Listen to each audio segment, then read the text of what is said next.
Good morning students. जैसा कि कल हमने कंप्यूटर का पहला चैप्टर देखा था, जिसमें हमारा जो पहला टॉपिक था वो था हिस्ट्री ऑफ कंप्यूटर्स। इसको हमने कल कवर कर लिया था और आज हम देखेंगे जनरेशन ऑफ कंप्यूटर्स। ये दोनों ही टॉपिक अगर मैं बोर्ड पे समझाऊंगा तो काफ़ी बोरिंग हो जाएंगे, तो इसलिए मैंने इन दोनों टॉपिक्स को इमेजेस के थ्रू एक्सप्लेन किया है। तो आपको मैं एक वीडियो आज फिर दिखाऊंगा और उसके थ्रू आप देखेंगे कि जनरेशन बाई जनरेशन कंप्यूटर्स कौन कौन से थे, कैसे दिखते थे, क्या उनके फीचर्स थे और उनका यूज़ कहाँ कहाँ किया गया, इन सब के बारे में हम आज देखेंगे। जी हाँ, कंप्यूटर की जो पहली पीढ़ी है वो 1946 से 1956 इसके बीच मानी जाती है। इसमें जो दो वैज्ञानिक हैं, मैं उनकी सबसे पहले आपको फ़ोटो दिखा देता हूँ। ये देखिए, मुचली और ये एकर्ट। इन्होंने जो सबसे पहला कंप्यूटर है जिसका नाम एनायक,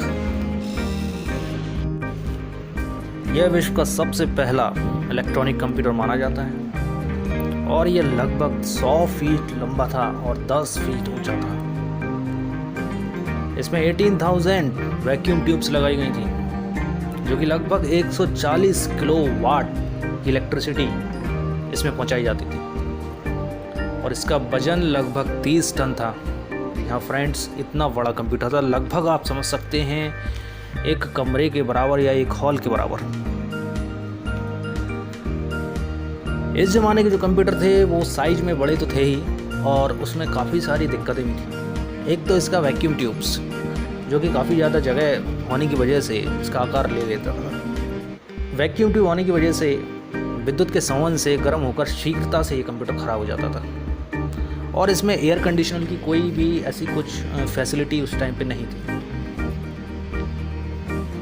दूसरा इसका साइज ही है। इसको एक स्थान से दूसरे स्थान पे आसानी से ना तो ले जाया जा सकता था और ना ही इसका रखरखाव किया जा सकता था।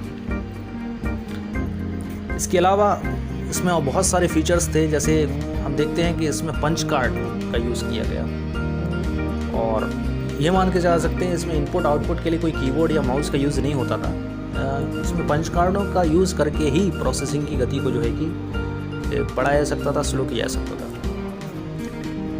इस ज़माने के कंप्यूटर में कोई भी मेमोरी उतनी अच्छी क्वालिटी की नहीं थी। इस ज़माने के जो कंप्यूटर थे उसमें चुंबकीय ड्रम यानी मैग्नेटिक ड्रम इंटरनल मेमोरी का यूज़ किया गया। ये ड्रम इस टाइप की कुछ दिखती थी और इसका जो प्रयोग है वो भी बहुत कम वाणिज्यकार जो होते हैं, वेतन पत्र तैयार करना, बिलिंग, अकाउंटिंग वगैरह, उनमें किया जाता था। इसके अलावा जो प्रोग्रामिंग भाषाएं आई हैं इसमें वो असेंबली भाषा है, पहली मशीनी भाषा तथा दूसरी असेंबली भाषा। ये दो भाषाएं हैं जिनका प्रयोग इस ज़माने के कंप्यूटर में किया गया। Second generation of computer. Computer की द्वितीय पीढ़ी लगभग 1956 से 1964 के बीच मानी जाती है और इस जनरेशन में जो कंप्यूटर है उसका साइज थोड़ा सा छोटा हो गया।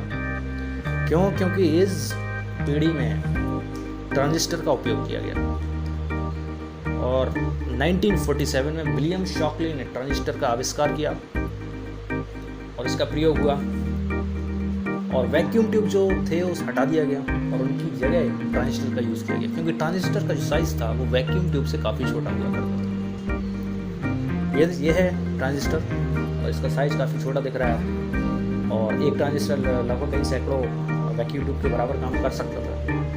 तो वैक्यूम ट्यूब को हटाया गया और ट्रांजिस्टर को लगाया गया, इससे इसकी स्पीड और फास्ट हो गई। इस जनरेशन कंप्यूटर में मैग्नेटिक कोर इंटरनल मेमोरी का यूज़ किया गया, यानी कि जो फर्स्ट जनरेशन के जो कंप्यूटर थे उनमें चुंबकीय ड्रम का यूज़ किया जाता था, उनको हटा दिया गया और अब मैग्नेटिक कोर मेमोरी का यूज़ किया गया। इसके अलावा डाटा को स्टोर करने के लिए भी जो कि टेप या डिस्क, इनका यूज़ किया गया। मैग्नेटिक टेप और डिस्को का यूज़ किया गया। ये देखिए इस टाइप की होती थी। इनके अलावा इस पीढ़ी के जो कंप्यूटर थे उनमें मशीनी भाषा और असेंबली भाषा के साथ साथ क्योंकि जटिलता आ रही थी तो और सरल भाषाएं उच्च स्तरीय भाषाओं का विकास किया गया। इनमें फोर्ट्रॉन, कोबोल आदि भाषाएं सम्मिलित हैं।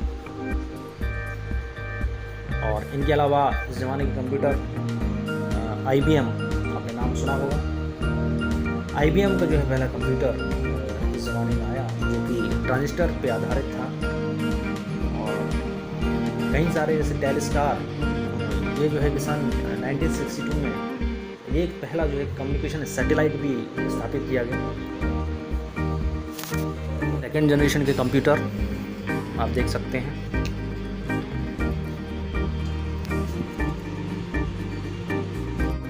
कंप्यूटर की थर्ड जनरेशन ऑफ कंप्यूटर इस नए इसका जो प्रारंभ हुआ, इसका जो सन है 1964 से और लगभग ये 1971 तक माना जाता है। और इस जनरेशन में कंप्यूटर को एक बहुत ज़्यादा सफलता मिली, और वो सफलता मिली वो भी IC जब से आया। IC फुल फॉर्म होता है इंटीग्रेटेड सर्किट, एक चिप होती फ्रेंड्स।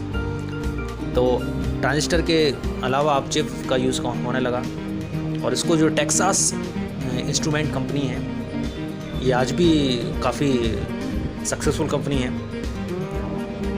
जिन्होंने इसको बनाया है। तो इस ज़माने के कंप्यूटर में जो साइज़ है वो और भी ज़्यादा छोटा हो गया। साइज़ के साथ कंप्यूटर बहुत इजी हो गया, क्योंकि इस ज़माने में ऑपरेटिंग सिस्टम का यूज़ होने लगा। हम देखते हैं डॉस डिस्क ऑपरेटिंग सिस्टम इस ज़माने के बाद ही लगभग अच्छा ऑपरेटिंग सिस्टम आया। इसके अलावा कई सारे सॉफ्टवेयर के साथ साथ जो है कि भाषाएं जो है कि आई, और मार्केट में जो सबसे पहली जो उच्च स्तरीय भाषा थी वो बेसिक यानी beginners all purpose symbolic instruction code, ये भाषा आई जिसको जो सीखने में सरल थी। कंप्यूटर का आकार बहुत छोटा हो गया, तो यहाँ पे मिनी कंप्यूटर का नाम दिया गया। इसमें कई सारे मिनी कंप्यूटर्स आए, और वर्ड प्रोसेसिंग के लिए भी इसमें टाइपिंग वगैरह से रिलेटेड जो भी काम है वो होने लगे। और 1964 में एक मशीन MTST ये भी तैयार की गई।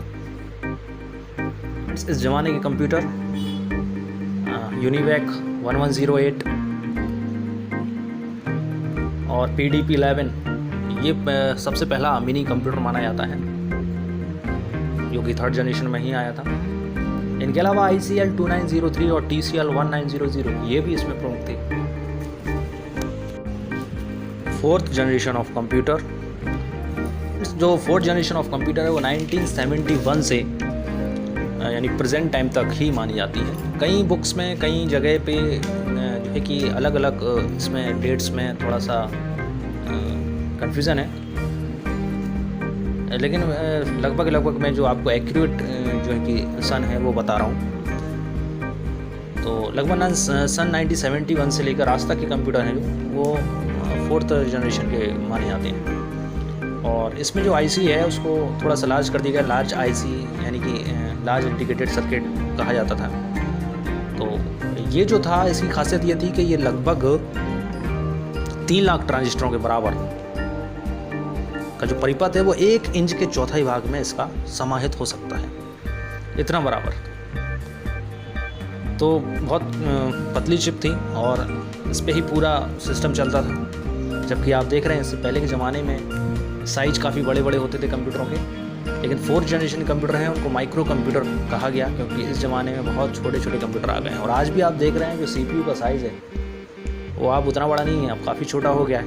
और फिर कई सारे माइक्रो कंप्यूटर्स आए। इसमें Altair 8800 ये सबसे पहला माइक्रो कंप्यूटर माना जाता है, जिसको MITS नामक कंपनी ने बनाया था। और इसी कंप्यूटर पर बिल गेट्स, जो कि उस समय पे हार्वर्ड विश्वविद्यालय के छात्र थे, और उन्होंने बेसिक भाषा को स्थापित किया था इसमें। और इनके सफल प्रयास के बाद बिल गेट्स ने माइक्रोसॉफ्ट नामक कंपनी की स्थापना की, जो कि दुनिया में सॉफ्टवेयर की सबसे बड़ी कंपनी मानी जाती है।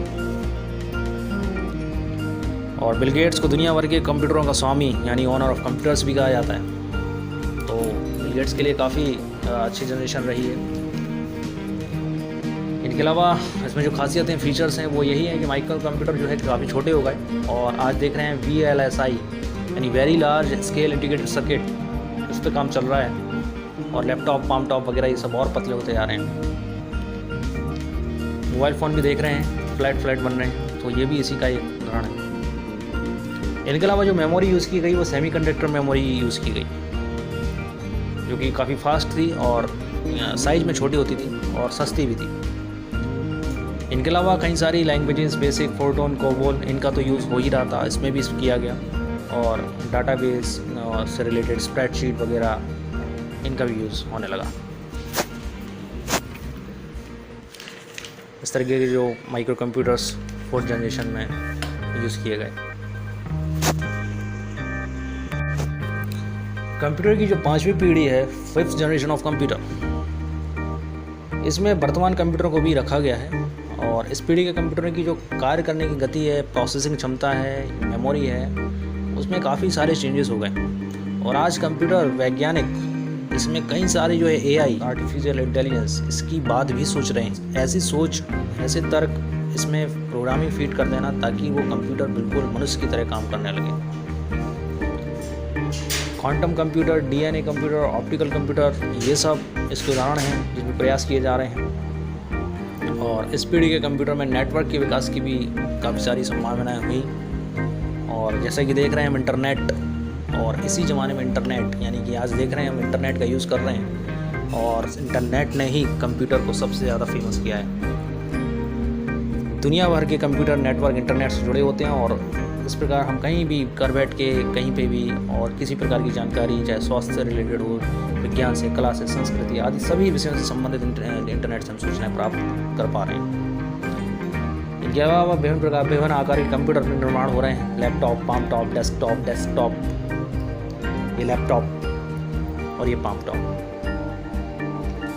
इनके अलावा मोबाइल फ़ोन्स जो कि काफ़ी ज़्यादा फ्लैट्स होते जा रहे हैं, ये भी एक फीचर है। और सबसे बड़ा फीचर जो दिखाई दे रहा है वो है मल्टीमीडिया, जो कि आप मोबाइल हो, चाहे लैपटॉप हो, चाहे पाम टॉप हो, चाहे टेबलेट हो, इनमें आप मल्टीमीडिया आप देख रहे हैं।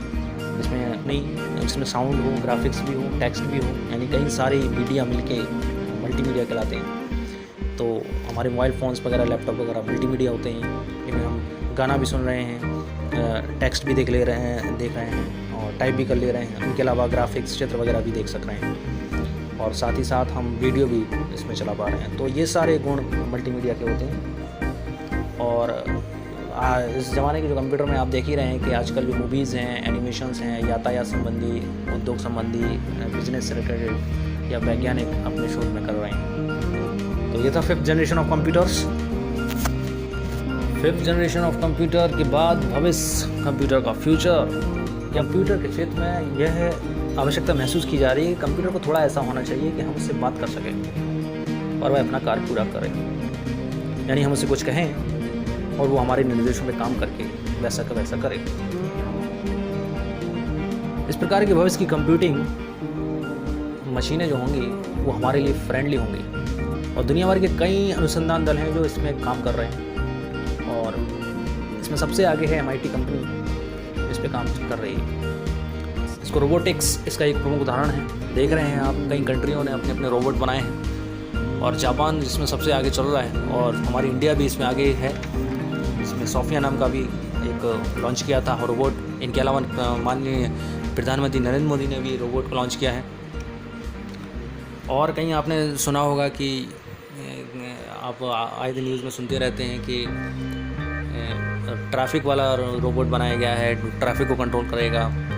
और पुलिस वाला बनाया जो पुलिस एज अ पुलिस जो है इन्वेस्टिगेशन के लिए काम में आएगा। तो इस तरीके के कई काम चल रहे हैं रोबोटिक्स पे, तो आगे भी इस पे काम चलेंगे, और हो सकता है मोबाइल की तरह रोबोट भी हर घर में आ जाए। इनके अलावा हैंडी 21 नाम का सेलुलर फ़ोन जो कि MIT कंपनी ने बनाया है, और आगे इस पे काम चल रहा है। और भी कई सारे इसमें एनिमेशन मूवीज़ पे काम चल रहा है। उच्च क्वालिटी की जो है मूवीज़ वगैरह आ रही हैं, इफ़ेक्ट्स वगैरह डाले जा रहे हैं, और इन पर काम चलेगा। और फ्यूचर्स के जो कंप्यूटर होंगे, ये देखिए फ्रेंड, ये जो टेक्नोलॉजी है लाइट टेक्नोलॉजी कहलाती है। इसमें आपको एयर पे ही सारा सब कुछ चलाना पड़ेगा, यानी कि स्क्रीन वाला मामला ख़त्म हो जाएगा। ऐसा अभी काम चल रहा है, सोच रहे हैं बन रहा है कि नहीं बन रहा है, वो आगे की बात है। इस तरह के कुछ कंप्यूटर हमें फ्यूचर में दिखाई देंगे। ये देखिए, इस तरह के लैपटॉप्स, पाम टॉप्स, और इनका जो है कि साइज फ्लैट होता जा रहा है, और जो कि अब इतना फ्लैट हो जाएगा इनके अलावा आप आई वॉच इसको देख सकते हैं, ये इस तरीके का कुछ सिस्टम बनाया जाएगा। और ये इतने सारे ये रहे फ्यूचर्स ऑफ कंप्यूटर्स, ये थे जनरेशंस ऑफ कंप्यूटर। आप देख रहे हैं कि हमने देखा कि पुराने ज़माने के कंप्यूटर से लेके अब तक के कंप्यूटरों में कितना डिफरेंस है, फार डिफरेंस। आज जो हम कंप्यूटर देख रहे हैं उसमें हर तरह के कार्य कर पा रहे हैं, जबकि हमने देखा कि कंप्यूटर के विकास कहाँ से हुआ था, अबेकस से। इस कैलकुलेशंस को तेज़ी से करने के लिए किसी मशीन को बनाया गया और वो धीरे धीरे डेवलप करके आज मल्टीमीडिया में बदल चुकी है और इंटरनेट से जुड़ के इतनी कंप्यूटर काफ़ी फेमस हो गया है। और जब से इंटरनेट और मल्टीमीडिया आया है तब से कंप्यूटर का यूज़ बहुत ज़्यादा एक्सपेंड हो गया है। Thank you for watching this video.